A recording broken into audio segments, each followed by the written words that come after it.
meditarmos aqui a palavra de Deus em Filipenses. Vamos ficar em pé para nós fazermos essa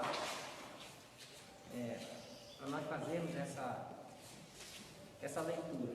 Filipenses, no capítulo 4, no versículo de número 8 e no versículo 9. Vou colocar o óculos aqui, eu não enxergo, tenho dificuldade para ler sem óculos. Filipenses, no capítulo 4, no versículo 8 e o versículo 9. Uma reflexão aqui para nós nessa manhã. Os irmãos acharam? Amém? Filipenses, capítulo 4, versículo 8 e o versículo 9. Nós estamos ao vivo aqui da nossa congregação, Igreja Evangélica Assembleia de Deus no Amazonas. Queremos saudar com alegria todos aqueles que nos acompanham nesse horário, ao vivo e até que podem nos acompanhar mais tarde. Deus te abençoe. Temos uma palavra de Deus para o seu coração nessa noite, nessa manhã. Fique conosco até o final, tá bom? Deus vai te abençoar. Filipenses capítulo 4, verso 8 e 9, diz assim: finalmente, irmãos, tudo que isso praticai, para estar na companhia de Deus. O que nós devemos fazer para que o Senhor seja conosco todos os dias? O que precisaríamos fazer para que isso viesse realmente acontecer? Para que isso aconteça? Todos nós, como seres humanos, desejamos a companhia de Deus.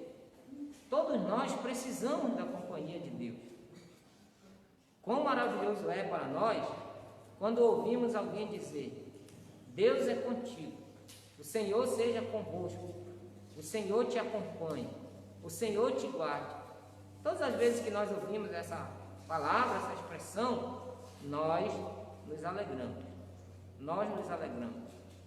Na época que nós vivemos no Timor-Leste, eu achava muito lindo esse final.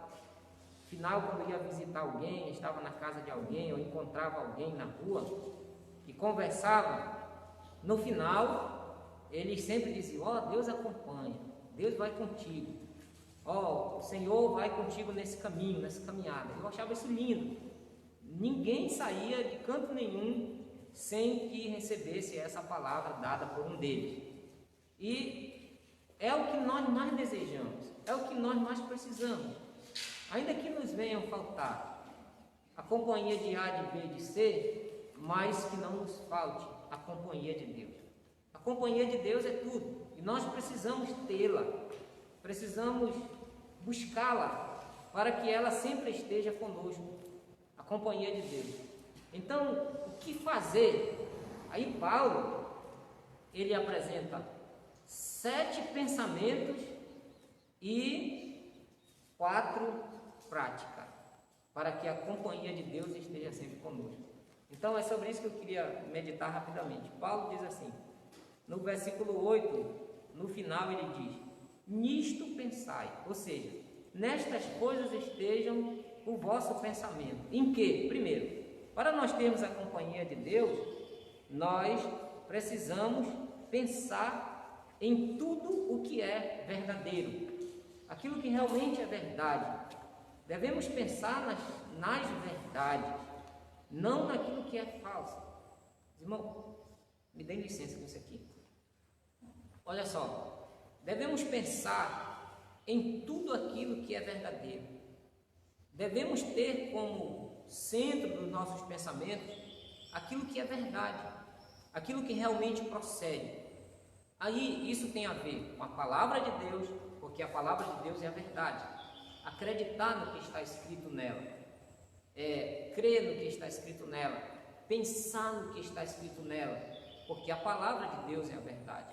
E segundo, naquilo que nós ouvimos também, porque durante o dia nós ouvimos e vimos e muitas vezes compartilhamos muitas coisas, mas importante é nós procurarmos saber se aquilo é verdade ou não. Sabe por quê? porque aquilo que é falso, que não é real, que não procede, que não é verdadeiro, não permanece. E aí é que está o perigo. Nós construirmos os nossos pensamentos e depois dos pensamentos construirmos de forma sólida algo da nossa vida em algo falso, em aquilo que não é verdadeiro, sonhar com aquilo que não é real, querer ter para a sua própria vida algo que não seja real. O perigo está aí. Então, o apóstolo Paulo diz assim: se vocês querem ter a companhia de Deus, então pensem nas coisas verdadeiras, que o vosso pensamento esteja firmado naquilo que é real, naquilo que é verdadeiro, naquilo que existe, naquilo que tem fundamento, naquilo que não vai desmoronar com qualquer coisa. Então, para termos a companhia de Deus, precisamos pensar na verdade, e a verdade maior que há é a palavra de Deus. Não podemos tê-la por esquecida, tê-la por último plano, não podemos tê-la por eventualidade ou casualidade, mas sim como estilo, como algo que realmente faça parte da nossa vida. É necessário que realmente a palavra de Deus, que é a verdade, ela esteja presente todos os dias da nossa vida. A outra coisa que Paulo diz: tudo que é verdadeiro, segundo, tudo o que é respeitável, ou seja, tudo aquilo que merece respeito, tudo aquilo que merece reconhecimento, tudo aquilo que verdadeiramente tem bons exemplos para nos oferecer. Devemos pensar nisto, devemos pensar nessas coisas. Aí quando nós olhamos para a palavra de Deus, quantos exemplos nós vamos encontrar aqui de pessoas respeitáveis, que nos deixaram bons exemplos, que nos deixaram exemplos maravilhosos, que nos deixaram exemplos de fé. Quando nós lemos ali em Hebreus, no capítulo 11, que fala dos heróis da fé, aí fala dos heróis mais conhecidos, mas também do meio para o final falam dos heróis desconhecidos. O texto diz assim: pessoas das quais o mundo não era digno de os ter. Está falando daqueles primeiros crentes, daqueles primeiros irmãos, daqueles que morreram devorados por leões, mas glorificando a Deus. Morreram queimados em fogueiras, mas glorificando a Deus. Aqueles que foram cerrados ao meio, que tiveram sua cabeça decapitada, que foram colocados a prêmios, que foram de forma brutal colocados como alvos ou motivos de críticas e de exemplo, como que se a fé em Deus não servisse para nada, fosse vã. Pessoas que morreram em meio às dificuldades, às lutas e às perseguições, glorificando a Deus. Então, Paulo diz assim: pensem naquilo que é respeitável, pense naquilo que merece respeito, deem valor. Um dia desse lá no trabalho, um rapaz chegou comigo e disse assim: irmão, queria saber a sua opinião. Minha opinião a respeito de quê? Ele disse: não, porque eu estava vendo lá no Facebook, o fulano de tal falou. Eu digo: rapaz, olha, essa pessoa aí, estava falando de um artista, né? Digo: olha, essa pessoa aí, para mim, por mim, tu nem precisa dizer o que foi que ela falou, porque isso aí nunca terá o meu respeito.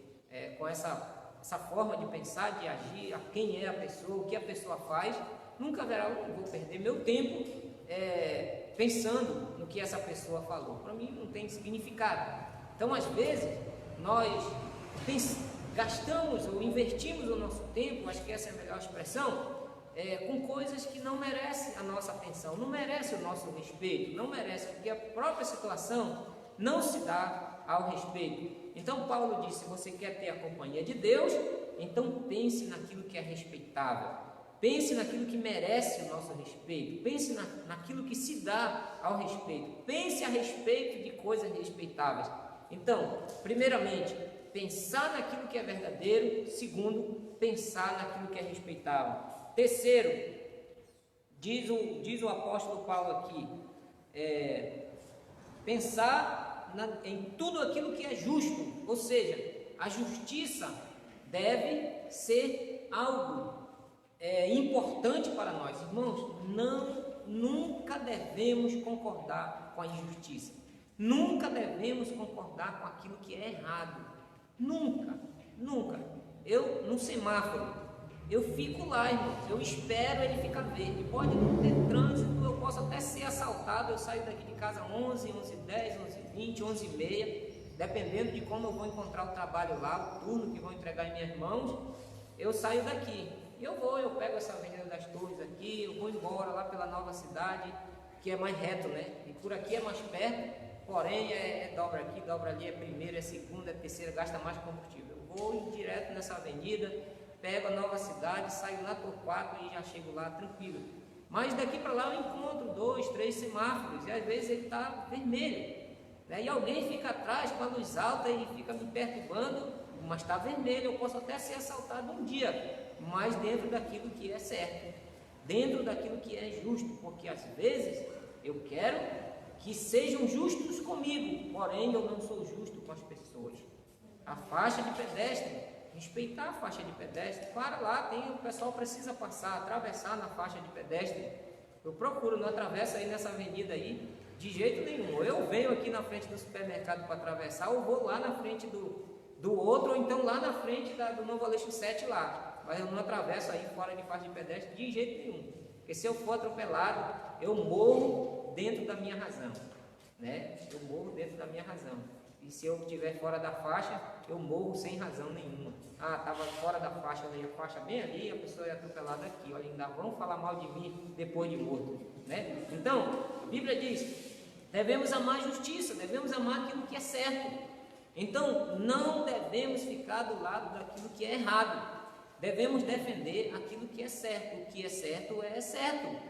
Leis. Nosso país, nosso estado, nossa cidade tem muitas leis. Leis até demais. Nós conhecemos, eu acho que 2% das leis só. A maioria nós não conhecemos. Mas são leis. Leis não são para ser discutidas. Vividas por todos os lados. Por quem governa e por quem é governado.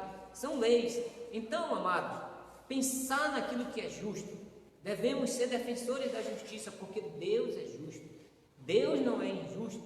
Quando alguém questionou o apóstolo Paulo, dizendo, poxa, mas eu já trabalhei tanto, eu já investi tanto, e nada, até agora não recebi nada em troca, o apóstolo Paulo diz, olha, permaneça, continue, não pare, porque fiel é aquele que prometeu. Ele diz, porque Deus não é injusto para esquecer o vosso trabalho. Sejam firmes, porque certamente esse trabalho não é vão, não será tido como um trabalho vão. Então Deus é justo, e como justo, e se nós queremos a sua companhia, devemos então estar do lado daquilo que é justo, daquilo que é certo. Outra coisa que ele diz aqui, tudo o que é puro, devemos amar aquilo que é puro, ou seja, devemos reprovar aquilo que contém impurezas, que contém sujeiras. Aí falando da vida espiritual, fala do pecado. O pecado é pecado, não existe um pecado pequeno, não existe um pecado grande, não existe um pecado médio, tudo é pecado. E todo pecado, uma vez consumado, diz a palavra, ele gera a morte, ou seja, a condenação, a separação eterna de Deus. Então jamais devemos compactuar com o pecado. Os tempos mudaram, as gerações mudaram, mas a palavra continua a mesma, o céu continua o mesmo, Deus continua o mesmo, a mensagem da cruz continua a mesma. Então devemos pensar naquilo que é certo, pensar naquilo que é puro, naquilo que realmente vai nos levar para perto de Deus. Porque como eu poderei ter ou desfrutar da companhia de Deus se eu vivo em impureza? Vivo em impureza. Por isso daí, todos os dias antes de deitar, agradecer a Deus, mas também pedir perdão, porque nós pecamos voluntariamente, ou seja, porque eu pequei porque eu quis, né? Eu passei na frente da casa do Felipe, Eu vi lá que ele esqueceu uma sacola de manga do lado de fora, né? E ao invés de eu parar e bater e perguntar se é dele e entregar para ele, não, eu fui pelaquela teoria de que achado não é roubado e levei para casa aquilo que não era meu. Distribuíram umas sacolinhas lá no trabalho, uma sacolinha que até o Lucas, que gosta de usar aquelas sacolinhas aqui na costa, distribuíram um monte lá. E eu tenho uma que eu levo o meu material, grampeador, lápis, aquele molha-dedo, aquelas fitas, um monte de material que eu levo porque faz parte do meu trabalho. Precisa, eu levo. Eu coloco lá em cima de uma mesa lá, e quando foi alguns dias, 2 dias atrás, alguém trocou as sacolinhas. Alguém chegou pela manhã e ali naquela pressa de ir embora, pegando notas fiscais, levou a minha sacolinha, cheia de clipes, de grampo, de lápis, caneta, papel, levou a minha sacolinha e deixou a dele. Aí quando eu peguei a dele, quando eu botei a mão aqui por baixo, de cara eu senti logo que foi um celularzão que estava lá dentro. Olha aí, ó. Que bênção, né? Isso não é uma bênção? Isso é uma bênção, olha aí. Eu não estou querendo roubar, mas alguém deixou lá, irmão, um celular, uma sacola igual a minha, né? Simples, você tira o chip, coloca o celular no bolso e já. E lá fora você pode vender. Ora, né? Precisando de dinheiro, como nós estamos, né? Olha só que bênção. Mas só que isso não é certo. Isso é errado, né? E a pessoa, e aí o que eu fiz? Fui lá no serviço de som que tem e falei, alguém pegou a minha mochila aí, deixou as suas, eu quero logo dizer que tu tá no prejuízo, meu irmão, que a minha aí não vale o valor do teu celular. E daqui a pouco lá vem um colega desesperado, seu Marcos, pelo amor de Deus, eu digo, meu irmão, tome isso daqui, não larga por aí, porque se cai na mão de um que não é seu Marcos, já era teu celular, né? Então, não é meu. Então, nós devemos pensar nas coisas certas. É certo, é certo, é certo. Não é certo, não é certo, está errado. Então, tudo aquilo que for errado, tudo aquilo que for impuro, tudo aquilo que venha nos tirar da presença de Deus, devemos rejeitar. Se estamos buscando ter a companhia de Deus, então devemos pensar naquilo que é puro. Outra coisa, pensar naquilo que é amável, irmão. O que seria o antônimo, ou o contrário, né? Para nós entendermos melhor, de amável. É aquilo que é detestável. Aí, vamos falar da palavra de Deus. A Bíblia diz assim, Salmo 84, quão amáveis são, Senhor, os teus tabernáculos. Devemos amar a casa de Deus. Vamos começar por aqui. Devemos amar a casa de Deus, porque a casa de Deus é um lugar de adoração, é um lugar de glorificação a Deus, é um lugar onde nós estamos juntos em comunidade, em comunhão, em comum pensamento de adoração a Deus. Amar a casa de Deus, amar a palavra de Deus, amar os irmãos, quão bom e quão suave é que os irmãos vivam em união. Não poderemos viver unidos se não nos amarmos. Então devemos pensar naquilo que é amável. Aí, falando desse lado cristão, desse lado espiritual, precisamos ter, mas também devemos saber diferenciar o que é amável e o que é detestável. Felipe é detestável, ele só vive, agora vai ser tu, Felipe, aí, né? Passar conta pro teu nome mesmo, é o jeito, né? Aí o Felipe é uma pessoa detestável, só fala besteira, da boca dele só sai palavrão, as piadas dele é tudo sem graça, é ofensiva, né? E aí é uma pessoa detestável. Não, mas eu insisto em continuar andando com o Felipe. Aí daqui a pouco eu também vou começar a falar que nem ele, os palavrões dele, as piadas dele. Aí aquela pessoa que não é amiga dele também já não é mais minha amiga, né? Eu vou me deixar influenciar por aquilo que não é bom. Então devemos pensar naquilo que é amável, naquilo onde se encontra amor, aquilo que se encontra calma, aquilo que se encontra paz. Buscar viver o amor, porque onde não há amor, há ódio. Mas onde há amor, há ódio. E Deus é amor. Então, se eu quero a companhia de Deus todos os dias, devo pensar naquilo que é amável. E assim eu estarei mais próximo de Deus. Aí ele diz assim, tudo que é de boa fama, ou seja, devemos pensar naquilo que vai nos trazer um bom conhecimento e nos tornar bem conhecidos e não mal conhecidos. Aquilo que é de boa fama é o conhecimento que as pessoas têm de uma determinada coisa. É fama. Eu disse, o pastor Wellington agora está famoso. Famoso por que razão? O que o fez famoso? Né? Um dia desses, ele dá esse testemunho aqui. Um dia desses ele foi pregar numa igreja, aqui do bairro mesmo, da outra área ali. E depois a pessoa que convidou disse assim, olha, vou lhe falar uma coisa. O pastor lá levou uma palavra daquelas. Eu digo, como assim? Daquelas que derrubam ou daquelas que constroem? Né? Daquelas que constrói, que edifica. Né? Eu digo, poxa, então tá bom, eu fico feliz por isso. Que bom que você me deu retorno, porque às vezes as pessoas não dão retorno, né? Só convida e a pessoa vai lá e no outro dia não diz nem muito obrigado que liberou o seu obreiro aí para ajudar nós. Né? Mas assim, aí passou mais alguns dias eu conversando com uma pessoa e a pessoa diz, olha, eu fui fazer uma visita lá no Novo Aleixo 13. Foi mesmo? Foi? Sabe quem estava lá? Eu digo, sei. Aí quem era? Jesus, né? Não, mas tem um pastor seu lá. E aí ele pregou e eu chorei e disse, Senhor, não acredito que eu vim pegar essas lapadas aqui, Senhor. Bem que eu estava merecendo, justo do pastor Wellington. Olha aí, conhecido teu, Wellington. Eu digo, olha só, que bom. E ficou famoso agora, né? Eu espero que não queiram levar ele daqui porque eu não deixo. Mas é de boa fama. Mas aí, e se fosse ao contrário? E se fosse diferente?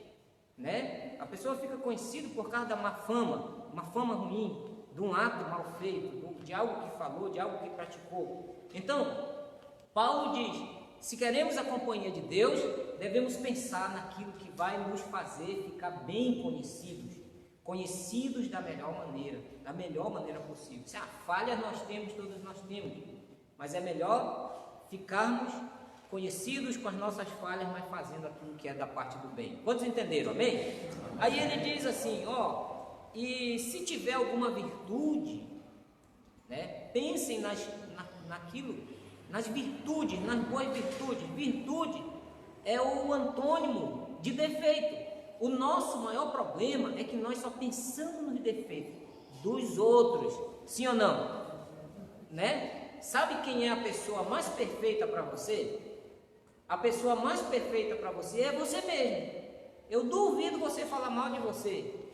Ninguém fala mal de si. Pode estar todo sujo, todo mulambento, todo esculhambado, desviado da igreja, bêbado, mas é a melhor pessoa do mundo. Eu sou eu.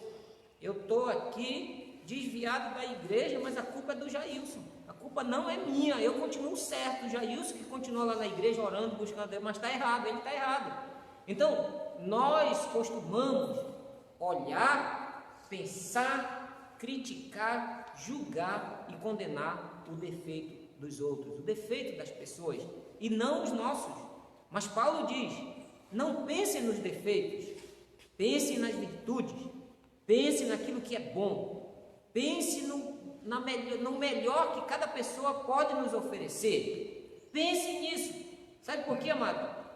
Porque se Cristo, Deus, de quem nós queremos a companhia diária, se Ele fosse olhar para nós e nos ter pelos nossos defeitos, Jesus não teria descido do céu, de jeito nenhum. Eu lendo uma vez um livro do escritor Max Lucado, não lembro o título do livro, e lá ele dizia que certa vez um estudioso, um pesquisador, ele saiu e foi até o lixão, porque disseram a ele que no lixão da cidade não tinha nada que se aproveitasse.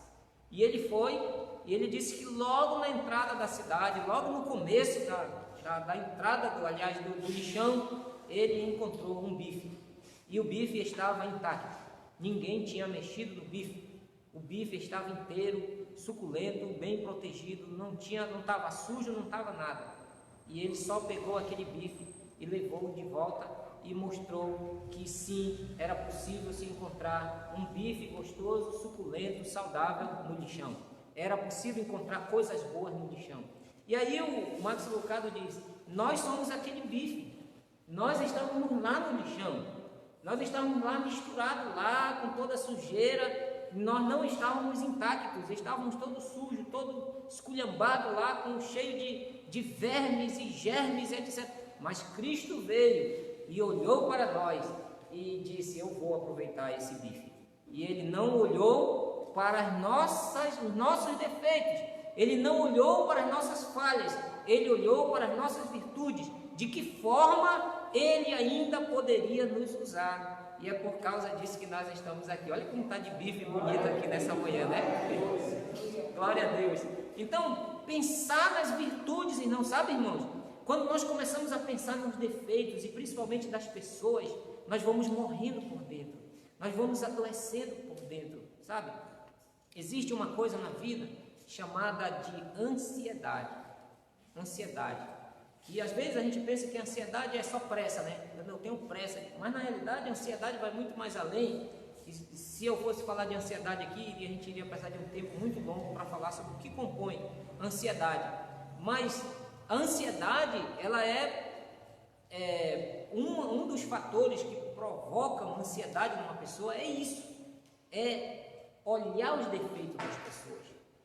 Aí aquilo vai nos adoecendo, vai nos matando por dentro, vai tirando as nossas forças, vai tirando o nosso ânimo. Daqui a pouco a gente começa a pensar que ninguém mais presta, que ninguém mais serve, que não vale mais a pena viver. E é aí que vem aquela decisão que as pessoas tomam, chamada de suicídio.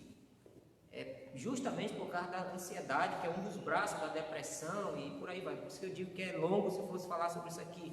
Mas as pessoas começam a olhar para os defeitos das pessoas e que tudo está errado e que ninguém mais está certo e que no final das contas não vale mais a pena viver. Aí Paulo diz assim: olha, não pensem nos defeitos que vai levar vocês à morte, mas pensem nas virtudes, pense naquilo que é certo, pense no melhor que as pessoas têm para oferecer, pense no melhor que você tem para oferecer, pense, assim sendo, você terá a companhia de Deus. Quantos aqui estão entendendo o que eu estou dizendo? Já vou terminar. Aí Paulo diz assim, ó, pensem naquilo que é, nas virtudes, ele diz, e pensem naquilo que é louvável, se aquilo ali merece louvor, né? Vamos falar do Facebook. Será que aquela postagem ali merece um comentário seu? Será que aquela postagem ali merece uma curtida sua? Será que aquilo ali é louvável, que vai nos trazer uma edificação? Ou vai nos deixar com uma imagem ruim? Né? Eu tenho no meu Facebook, são 2.000 e sei lá quantos amigos que tem lá, já perdi essa conta já. Mas quando os amigos começam a postar o que não é louvável, eu tiro ele de lá. Eu desfaço a amizade, em alguns momentos eu bloqueio para nunca mais ele ver nada que seja meu e não venha ficar me pedindo de novo para ser meu amigo no Facebook, entendeu? Então, por exemplo, quando eu começo política, por causa de política, eu deixei muita gente por causa de baixaria em política. Time de futebol, irmão, time de futebol, eu digo para vocês, tenho amigos, pastores que eram amigos meus no Facebook, mas por causa de baixaria, por causa de time de futebol, eu deixei, mas não, sai fora, vá para lá com a sua baixaria, eu lá quero saber disso, não vai me levar para canto nenhum, né? É bom, a gente ter um clube, torcer, esporte, é legal, as brincadeiras, mas às vezes quando passa daquilo que é respeitável, que passam para as ofensas, que ofendem, isso maltrata. Então aquilo que não merece louvor, não devo pensar nessa coisa. O que é louvável nós estarmos aqui hoje, é louvável nós nos congregarmos, é louvável nós louvarmos a Deus, isso é louvável, nessas coisas é que nós devemos pensar. Quantos entenderam? Amém? Então, devemos pensar nessas coisas. Quando pensamos nessas coisas, a companhia de Deus certamente estará conosco. Aqui eu não vou mais comentar, mas Paulo finaliza no verso 9, ele diz assim: e pratiquem tudo o que vocês aprenderam, tudo o que vocês receberam, tudo o que vocês ouviram e tudo o que vocês viram em mim, diz Paulo. Então, tudo aquilo que vocês aprenderam, tudo aquilo que nós aprendemos, vamos mudar aqui para aplicar isso para nós. Tudo aquilo que nós aprendemos de Deus, tudo que nós recebemos de Deus, tudo que nós ouvimos de Deus e tudo que nós vimos da parte de Deus, isso nós devemos praticar. Então aí é deixar de ser ouvinte apenas e passarmos a ser praticantes. Quando assim nós fazemos, podemos ter a certeza que o Senhor será conosco, que desfrutaremos da presença de Deus em qualquer situação, não importa a situação, se é uma situação calma, tranquila, ou se é uma situação muito atribulante, uma situação desconfortante, não sei, pela qual nós tenhamos que passar, tenhamos certeza que o Senhor vai estar lá, o Senhor estará conosco, Ele será o nosso amparo, a nossa sombra, nosso esconderijo, a nossa proteção, a nossa fortaleza. Tenha certeza que se você não puder mais andar, Ele vai te carregar, mas jamais te deixará só, amém? Então, começa tudo aqui, ó. Começa na mente, começa naquilo que nós pensamos e termina naquilo que nós praticamos. Começa naquilo que pensamos e termina naquilo que nós fazemos. As nossas ações não é só pensar, mas também praticar. E quando assim fazemos, a companhia de Deus certamente estará conosco. Pode ter certeza disso. Alguém pode até não perceber, mas você perceberá, porque o texto diz assim: e o Deus de paz estará contigo. O Deus de paz, ou seja, ainda que esteja tudo, o vendaval esteja, mas você estará em paz. Em paz. Porque a presença de Deus vai te proporcionar a paz. Quantos aqui têm a paz de Deus no seu coração? Quantos recebem a palavra de Deus nessa manhã? Vamos ficar em pé nesse momento para nós agradecermos a Deus. Acho que eu falei além do que era para falar, mas suficiente para nós irmos pensando daqui para casa, né? Pensar, ocupar nossa mente com coisas boas e praticar aquilo que nós aprendemos de Deus. Assim estaremos mais próximos de Deus, mais perto de Deus. E você que nos dá aí a sua alegria de nos acompanhar pelo Facebook, Deus te abençoe também. Guarde a tua vida, sabe? Este é o segredo para quem quer ter a companhia de Deus. Eu afirmo uma coisa para você e fique sabendo nessa manhã, se você ainda não sabia. Deus tem muito desejo de ser teu amigo e de te acompanhar todos os dias da tua vida e fazer parte da tua caminhada, tá bom? Quem precisa de oração aqui nessa manhã? Oremos. Senhor, nós te damos graças nessa manhã. Glorificamos a Ti, Senhor, por esse momento especial, ao qual o Senhor nos permitiu de estarmos em Tua casa, este domingo pela manhã, juntamente com uma boa parte, Senhor, da membresia da nossa área. Como é bom estarmos na Tua presença, como é bom estarmos na Tua casa, como é bom estarmos aqui neste lugar, Senhor. Como é bom para mim, Senhor, poder rever meus irmãos, rever minhas irmãs, poder acompanhar o sorriso de cada um, de cada uma, podermos aqui trocar, Senhor, esse momento de reflexão da Tua palavra para nós. Obrigado, nós glorificamos a Ti porque Tu és fiel, glorificamos a Ti porque Tu és santo, glorificamos a Ti porque Tu és digno de toda honra e de toda glória. Nessa manhã, entregamos a Ti os nossos pensamentos, entregamos a Ti, Senhor, o nosso coração, entregamos a Ti, Senhor, o nosso corpo, a nossa vida inteira, que nos limpe, que venha sobre nós um batismo de amor, de restauração, para que haja comunhão, Senhor, de alegria. Entregamos aos Teus pés as nossas cargas, as nossas preocupações, as nossas ansiedades, sim, Senhor, as nossas angústias da vida. Muitas vezes confiamos em Ti e peço a Tua bênção sobre a vida dos meus irmãos, sobre a vida das minhas irmãs, sobre a vida de todos aqueles que aqui estão. Seja glorificado o Teu nome. Abençoe os que nos acompanham pela internet nessa manhã também, e assim a Tua paz inunde o nosso ser, inunde a nossa alma, e o nome de Jesus Cristo seja glorificado. Seja com a família de cada um, Senhor. Concede a vitória naquilo que cada um está precisando. Repreenda o inimigo, repreenda as enfermidades, repreenda, Senhor, as dores. Concede vitória sobre a luta, a cura para o doente, e concede paz no lar de cada um dos Teus filhos, das Tuas filhas, e sejamos grandemente abençoados por Ti. Assim, meu Deus, nós Te louvamos, nós Te glorificamos, nós Te bendizemos e nós Te exaltamos, no nome poderoso de Jesus Cristo, nosso Salvador. Amém, Jesus. Amém.